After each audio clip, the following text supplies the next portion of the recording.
So dear students, welcome again in this lecture room. As you know that we are discussing this topic photosynthesis since from 4 days. तो इसमें हमने बहुत से सब topics या सब हेडिंग्स कंप्लीट किए. तो first I told you about introduction. तो पहले हमने इसमें इंट्रोडक्टरी लेक्चर दिया फोटोसिंथेसिस के बारे में, बेसिक कॉन्सेप्ट्स मैंने बताए. तो दूसरा lecture that was about site for photosynthesis, उसमें मैंने क्लोरोप्लास्ट डिटेल में पढ़ाया. तो third lecture was that about pigments, यानी जो भी पिगमेंट क्लोरोप्लास्ट में प्रेजेंट होता है और उसका रोल फोटोसिंथेसिस में होता है वो भी हमने डिटेल में पढ़ लिया. तो उसके बाद आज का जो लेक्चर है that is called as mechanism, यानी जो फोटोसिंथेसिस होती है इसका मैकेनिज़्म क्या है, ये कितने स्टेप्स में पूरा होती है.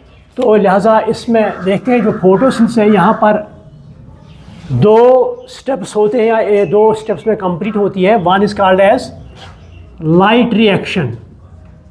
The first phase of photosynthesis called as light reaction. This is also called as light phase. इसको हम लाइट फेज भी बोलते हैं. Second is called as dark reaction. Dark reaction या this is also called as dark phase. तो इन्हीं 2 phase में ये फोटोसिंथेसिस जो है कंप्लीट होती है, या हम ये कहेंगे ये मैकेनिज्म जो फोटोसिंथेसिस का है that is in 2 steps. One is called as light reaction, second is called as dark reaction. तो लाइट रिएक्शन इसे क्यों कहते हैं? Because it totally wholly or solely depends on light. तो विदाउट लाइट ये लाइट रिएक्शन जो है ये नहीं हो सकती है. तो पहले हम स्ट्रेस इसी पर दे देंगे, या पहले यही हम डिस्कस करेंगे लाइट रिएक्शन होती क्या है या इसका मैकेनिज्म क्या होता है. तो जो लाइट रिएक्शन है this is also called as photochemical reaction. The light reaction is also called as photochemical reaction because it takes place in the presence of light. तो केमिकल रिएक्शन क्यों बोलते हैं? क्योंकि इसमें केमिकल्स कंबाइन होते हैं, reaction होती है केमिकल की. तो that is what is called as chemical reaction but takes place in the presence of light. तभी तो हम इसे कहते हैं photochemical reaction, the reaction which takes place in the presence of light. तो अगर आपको याद होगा जब मैंने क्लोरोप्लास्ट पढ़ाया तो उस वक्त मैंने बताया जो ग्राना हो या ग्रानम जो होता है या ग्राना जो होते हैं क्लोरोप्लास्ट, तो उन्हीं में ये लाइट रिएक्शन होती है. यानी कभी कभी ये ऑब्जेक्टिव आता है the light reaction or photochemical reaction takes place in grana or stroma. So your response should be granum. So it takes place in granum. तो ये photochemical reaction जो होती है अगर हम देखेंगे इसमें होता क्या है, तो इसमें first step is absorption of. तो पहला इसमें क्या होता है, एब्जॉर्प्शन ऑफ सोलर एनर्जी, या हम शॉर्ट में लिखेंगे एब्जॉर्प्शन ऑफ लाइट, या एब्जॉर्प्शन ऑफ लाइट भी लिख सकते हैं, या of absorption of solar energy और रेडिएंट एनर्जी लिख सकते हैं. फर्स्ट क्या मैंने बताया आपको, ये जो प्लांट्स होते हैं जब आफताब से या सूरज से या सन से रोशनी आती है, so that is a form of energy that is called as solar energy, या हम उसे कांटा भी कहेंगे या फोटॉन्स भी कहेंगे या रेडिएंट एनर्जी पे कहेंगे. तो वो इस ज़मीन पर पड़ती है, लेकिन इसमें से कुछ फ्रैक्शन जो है वो लीफ पर पड़ता है और ये लीफ इसको ट्रैप करता है. तो ये ग्राना जो है इसी में ये लाइट रिएक्शन होती है. तो first that is called as absorption of light. Second step जो इसमें होता है that is called as photolysis of water. Photolysis of water, तो अनदर स्टेप ये इसमें होता है. तो अनदर स्टेप इसमें क्या होता है, इसमें इम्पॉर्टेंट आउटपुट बनता है that is called as formation of ATP and NADPH. Formation of ATP and NADPH, ये दो बनते हैं।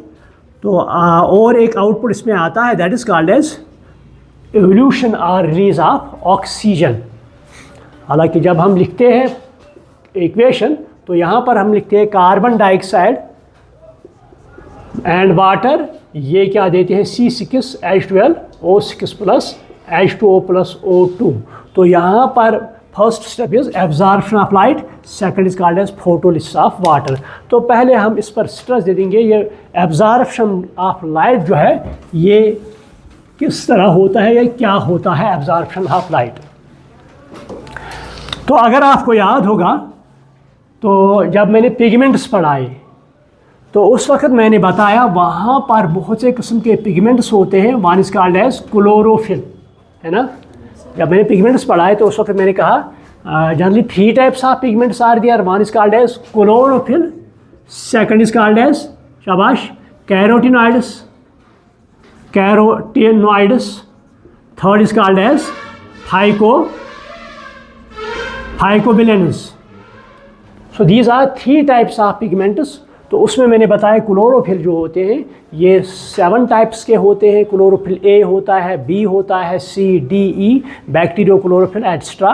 तो इसके बाद कैरोटिनॉइड्स मैंने बताया एंड फाइकोबिलेंस। तो यहाँ मैंने बताया इसमें जो क्लोरोफिल A होता है, so the chlorophyll A is called as primary pigment और नेसेसरी पिगमेंट, क्योंकि इसी में लाइट एनर्जी जो है ट्रैप होती है, फिर इसको केमिकल एनर्जी में ये कन्वर्ट करता है।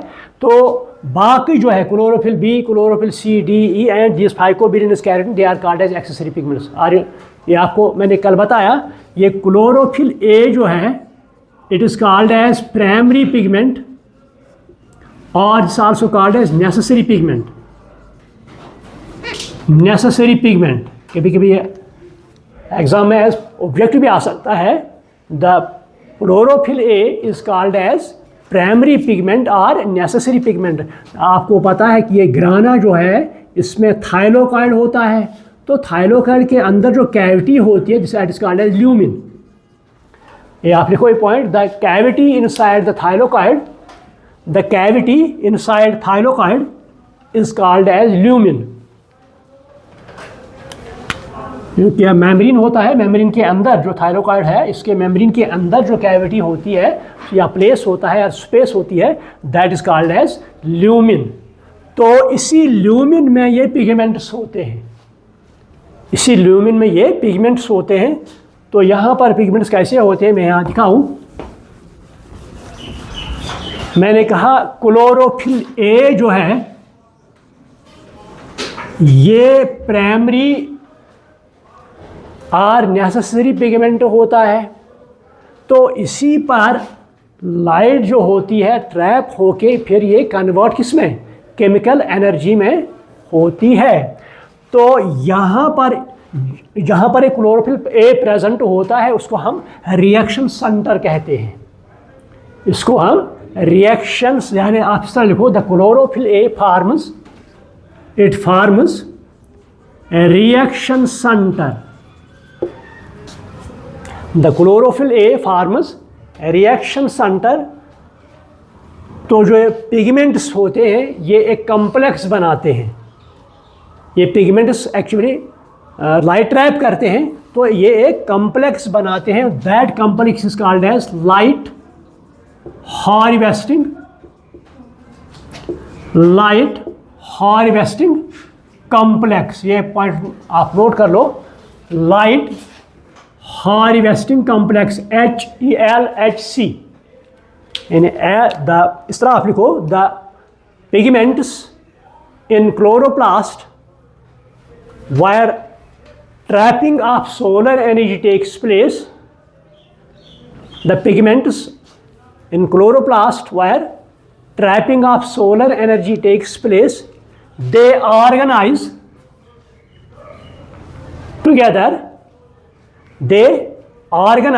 together, and form a complex. That complex is called as light harvesting center.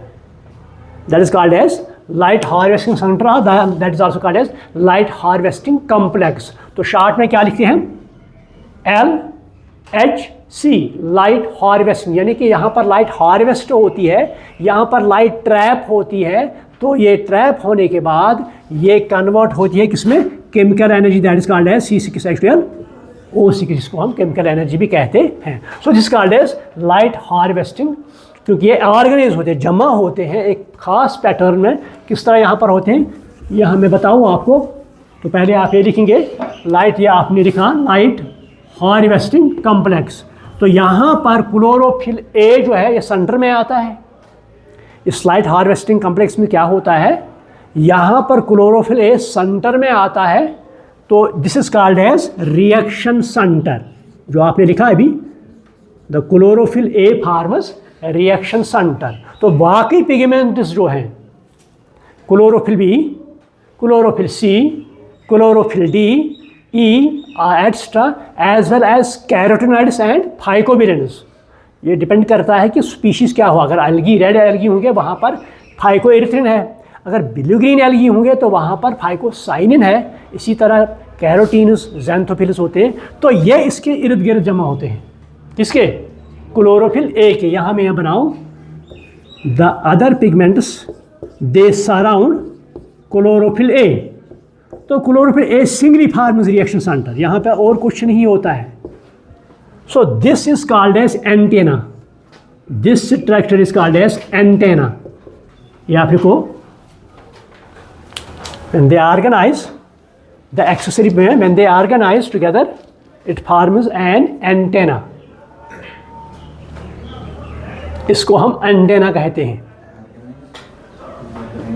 And when accessory pigments surround chlorophyll A, when accessory pigments surround chlorophyll A, they form a structure called as antenna. समझ में आ गया? ये आपने understand किया, मैंने कहा क्या, यानी जो एंटेना है ये उस वक्त बनता है जब क्लोरोफिल के इर्द गिर्द बाकी जो एक्सेसरी पिगमेंट्स हैं वो इसको सराउंड करते हैं, तो this structure is called as antenna. तो यहाँ पर देखा गया जो लाइट हार्वेस्टिंग सिस्टम है, ये अब आपको क्लियर हुआ लाइट हार्वेस्टिंग सिस्टम क्या होता है या एंटेना क्या होता है। यहाँ पर देखा गया इस लाइट हार्वेस्टिंग कॉम्प्लेक्स में दो तरह के फोटो सिस्टम्स होते हैं। इस लाइट हार्वेस्टिंग कॉम्प्लेक्स में दो तरह के फोटो सिस्टम्स होते हैं। इन्हें आप ये लिखो, in light harvesting complex there are two photo systems in light harvesting complex, short में आप लिख सकते हैं LHC। In LHC there are two types of photo systems or pigment systems. One is called as PS1, second is called as PS2. One is called as PS1 यानी photo system first, photo system first and photo system second, या pigment system भी लिख सकते हैं आप। सो ये दो तरह के होते हैं। Actually it was discovered by Emerson, ये आप हालांकि आपके एनसीईआरटी में नहीं दिया गया है। ये जो दो तरह के पिगमेंट सिस्टम्स होते हैं या दो तरह के फोटो सिस्टम्स होते हैं, they were actually discovered by Emerson. ये पॉइंट आप नोट लिख लो, इमर्सन। हालांकि आपके एनसीईआरटी में ये नहीं है, these were discovered by immersion.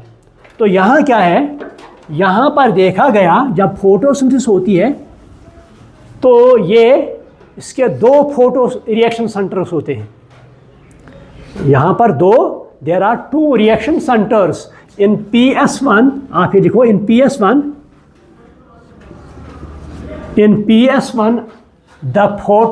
The reaction center is P700। In PS1 the reaction center is P700, means here wavelength is 700।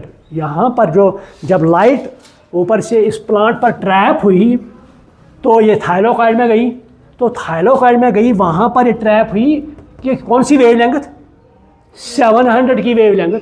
तो that is called as P700 यानी रिएक्शन सेंटर जो है वेवलेंथ का that is 700, this is called as P700। Or chlorophyll A या हम लिखेंगे यहाँ पर P700। आप इसको P700 भी लिख सकते हैं क्योंकि यहाँ पर जो वेवलेंथ है दैट इज आपने पढ़ा होगा या मैंने बताया कल विब है ना, विब जी वाई, हाँ विब गया आर। तो कल मैंने बताया जो दो wavelength one is called as blue, other is called as red. ये दो वेवलेंथ्स वो है जहाँ पर फोटोसिंथेटिक रेट मैक्सिमम होती है, इसलिए यहाँ पर P700 it is red, it is red wavelength. तो ब्लू जो है दैट इज अबाउट 680 पर या 680 से बिलो होता है। तो we can say that these two wavelengths, one is blue wavelength, second is called as red wavelength. At these wavelengths there is maximum photosynthetic rate. तो हम यहाँ पर लिखेंगे PS1। तो इसमें रिएक्शन सेंटर क्या है P700, यहाँ पर मैं लिखूँ P700, ठीक। तो इसके इर्द गिर्द ये तो क्लोरोफिल ए है, this is chlorophyll A reaction centre, इसको मैं यहाँ लिखूँ दिस इज रिएक्शन सेंटर या RC आप बोल सकते हैं इसको, रिएक्शन सेंटर यहाँ पर। तो बाकी पिगमेंट्स हैं क्लोरोफिल बी। अगर ग्रीन प्लांट्स होंगे, कल मैंने बताया जो ग्रीन प्लांट्स है उनमें क्लोरोफिल ए और क्लोरोफिल बी होते हैं। अगर रेड एल्गी हम ले लेंगे वहाँ पर क्लोरोफिल ए और डी होते हैं। अगर हम ब्राउन एल्गी ले लेंगे वहाँ पर क्लोरोफिल ए और ई। तो आप देख रहे हैं कि यहाँ क्लोरोफिल ए हर एक में प्रेजेंट है। जो भी प्लांट हो, चाहे वो ग्रीन एल्गी हो, चाहे वो रेड एल्गी हो या जनरल ग्रीन प्लांट्स हो, सो हर एक में क्लोरोफिल ए का प्रेजेंट होना लाजमी है, because this is primary or necessary pigment. बाकी it depends upon the shade या बाकी थिंग्स, तो उनमें बाकी अलग अलग हो सकते हैं, लेकिन क्लोरोफिल का जो ये हर एक में प्रेजेंट होता है। तभी तो मैंने यहाँ कहा chlorophyll A this is reaction centre. तो यहाँ आएंगे बाकी, मान लो ये ग्रीन प्लांट्स है, मान लो ये बाहर हम जाएंगे वहाँ ग्रीन प्लांट्स है, एप्पल ट्री है वहाँ पर, अखरोट का दरख्त है वहाँ पर, तो ये ग्रीन है। तो क्यों ग्रीन है ये? क्योंकि they contain chlorophyll A and, या पॉइंट लिख लो, the green plants contain chlorophyll, the green plants contain chlorophyll A and chlorophyll B. कभी कभी ऑब्जेक्टिव भी आ सकता है, that is why they are green in colour. So यहाँ पर रिएक्शन सेंटर है P700 क्लोरोफिल ए। तो बाकी पिगमेंट जो है क्लोरोफिल बी है, कैरोटीनॉइड्स है, ज़ैंथोफिल है, एटसेट्रा, ये तो सराउंड करेंगे इस रिएक्शन सेंटर को। So this reaction center or chlorophyll it's called as necessary pigment or primary pigment, this called as necessary pigment. तो जो बाकी है यहाँ पर इसके इर्द गिर्द, these are called as accessory pigments, they are called as accessory pigments. यानी all the pigments, all the pigments except chlorophyll A, all the pigments except chlorophyll A, they are called as accessory pigments. They are called as accessory pigment. यानी chlorophyll A के बगैर बाकी जो भी pigments है, चाहे वो chlorophyll B C D whatever it में, कैरोटीनॉइड्स है, ज़ैंथोफिल है या वो फाइकोबिलिन्स है, they are called as accessory pigments. तो जहाँ तक इनका रोल है, किनका? एक्सेसरी पिगमेंट्स का, तो मैंने कल भी बताया दे हैव टू रोल, दो फंक्शन हैं इनके। Number one, they trap solar energy and carry it to chlorophyll A. यानी they trap solar energy and carry it to क्योंकि ये सिर्फ ट्रैप कर सकते हैं, बाकी कन्वर्जन का काम क्लोरोफिल ए करता है। That is why this are called as accessory pigments. Number one. दूसरा क्या है, अगर आपको याद होगा मैंने बताया कि फोटोसिंथेसिस के दौरान ऑक्सीजन ही वालों होता है। तो जब ऑक्सीजन बनता है, देखो this is oxygen, this is also oxygen. Board की तरफ आप पहले देखो, this is oxygen, this is also oxygen. What is difference between these two oxygen? ये एक मॉलिक्यूल है और ये दो. ये एक मॉलिक्यूल है, ये दो मॉलिक्यूल्स हैं, है ना. कोई आपसे क्वेश्चन पूछेगा, ये तो आप लिख रहे हैं दिस इज ऑक्सीजन, है ना. O2 क्या है? मॉलिक्यूल है. तो ये खाली O क्या है? Atomic form. It is in atomic form और वी कैन आल्सो सी है नेसेंट. हम इसको क्या कहते हैं? नेसेंट. जो भी नेसेंट केमिकल होता है इट इज मोर रिएक्टिव. आप याद रखो माइंडेड. जो भी हम देखो, हम क्लोरीन मॉलिक्यूल लिखते हैं Cl2, तो अगर हम खाली क्लोरीन देखें दिस इज फ्री रेडिकल, है ना. दिस इज फ्री रेडिकल, तो इट इज मोर रिएक्टिव. तो हेयर जब खाली एक ऑक्सीजन बनता है ड्यूरिंग क्लोरोफिल दिस फोटोसिंथेसिस, तो ये नेसेंट फॉर्म में होता है, इट इज़ मोर रिएक्टिव. तो उस वक्त क्या प्रॉब्लम कर सकता है? ये इस क्लोरोफिल ए को डैमेज कर सकता है. तो उस प्रोसेस को हम क्या कहते हैं? फोटो, कल मैंने बताया, photo oxidation. That is called as, आप ये पॉइंट लिख नोट कर लो, the nascent oxygen can cause photo oxidation of chlorophyll A. The nascent oxygen और atomic oxygen भी लिख सकते हैं. The nascent or atomic oxygen can cause photo oxidation of chlorophyll A. अगर इसकी फोटो ऑक्सीडेशन होगी तो इसकी जो एक्चुअल पोजीशन है वो नहीं रहेगी, तो ये उस वक्त एज कन्वर्जन और ट्रैपिंग ऑफ सोलर एनर्जी का काम नहीं कर सकता है. तो इसको बचाना है हमें. इसको तो बचाने के लिए ये यहाँ पर आते हैं कौन? Accessory pigments. ये इसको डैमेज होने नहीं देते हैं. So second role of accessory pigments is they protect, ये आप लिखो, they protect chlorophyll from, they protect chlorophyll A from photo oxidation, from photo oxidation. ये इनका दूसरा रोल होता है. पहले क्या बताया मैंने? They trap solar energy and carry to chlorophyll A. दूसरा क्या है?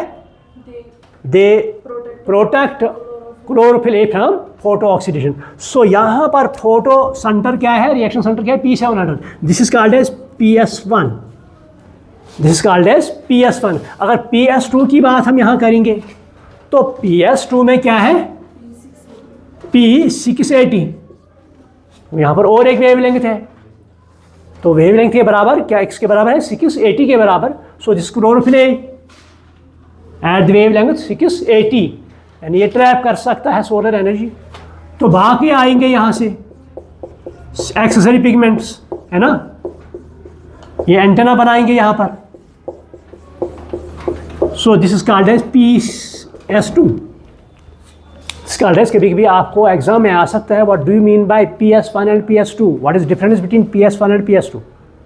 जब हम कंप्लीट करेंगे तो उस वक्त आप बताएंगे PS1 और PS2 में क्या डिफरेंस है. तो पहले यही बताएंगे, PS1 में रिएक्शन सेंटर जो है दैट इज P700 और PS2 में 680. दिस वन डिफरेंस, है ना. ये एक डिफरेंस, ये आप याद रखना. सो यहाँ पर लाइट एनर्जी जो है ट्रैप होती है. यहाँ पर लाइट एनर्जी ट्रैप होती है. देखो क्या क्या होता है यहाँ पर. ये क्लोरोफिल है, दिस इज क्लोरोफिल. तो क्लोरोफिल जो है इसमें इलेक्ट्रॉन्स हैं, है ना. ये केमिकल सबस्टेंस है, इसके इर्द गिर्द इलेक्ट्रॉन्स होंगे, है ना. होंगे कि नहीं होंगे? तो दिस इज क्लोरोफिल. यहाँ से मान लो सोलर एनर्जी आ गई. I can write down here photon या कांटा या सोलर एनर्जी, क्योंकि लाइट जो है इसके डबल नेचर है, पार्टिकल नेचर भी है और वेव नेचर भी है उसका. तो इसीलिए मैंने कहा यहाँ फोटॉन आ गया. तो फोटॉन की चार्ज क्या है? पॉजिटिव चार्ज है कि नहीं? तो ये आ गया कहाँ पर? तो क्लोरोफिल के पास आ गया. तो क्लोरोफिल में यहाँ इलेक्ट्रॉन है, तो ये इलेक्ट्रॉन क्या करेगा? ये एनर्जी गेन करेगा, क्योंकि मैंने कहा ना, हर एक जो भी वर्ल्ड में है, ये इसकी हर एक की चाहत है मैं मोर एंड मोर एनर्जी गेन करूं, है ना। चाहे वो अगर इंसान लेंगे तो वो कहते हैं कि मुझे मोर एंड मोर मनी होना चाहिए, मनी भी है फॉर्म ऑफ एनर्जी है। या अगर दूसरे कोई मतलब एनिमल्स हैं वो भी मोर एंड मोर एनर्जी गेन करना चाहते हैं, दे मे बिकम मोर स्ट्रांग। अगर हम काउ की बात करेंगे या ऑक्स की बात करेंगे, so he or she wants also take more and more energy to become strong. So जो भी इस वर्ल्ड में है, हर एक की चाहत यही होती है कि मैं मोर एंड मोर एनर्जी ट्रैप करूँ या हासिल कर सकता हूँ। तो इसी तरह ये क्लोरोफिल है, इसमें जो इलेक्ट्रॉन है, जब एनर्जी आ गई in the form of photon, ये क्या करेगा, एनर्जी ट्रैप करेगा। सो इस तरह लिखो, when solar energy falls on chlorophyll, the electrons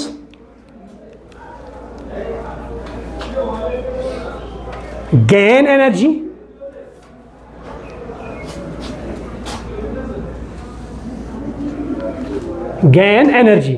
जब ये एनर्जी गेन करेंगे, ये कायदा है नेचर का, जब भी कोई एनर्जी गेन करता है वो अपने स्टेट पर नहीं रहता है।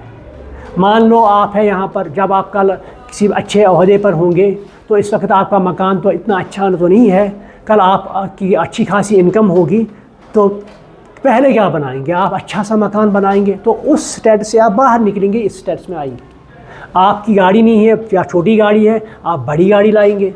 तो हर एक की चाहत है कि उस स्टेट से मैं बाहर आना चाहता हूँ। इसी तरह ये इलेक्ट्रॉन ने एनर्जी गेन की तो ये यहाँ से चला जाएगा, this called as it is ground state. ये क्या है, इसका ग्राउंड स्टेट है या स्टेबल स्टेट भी है।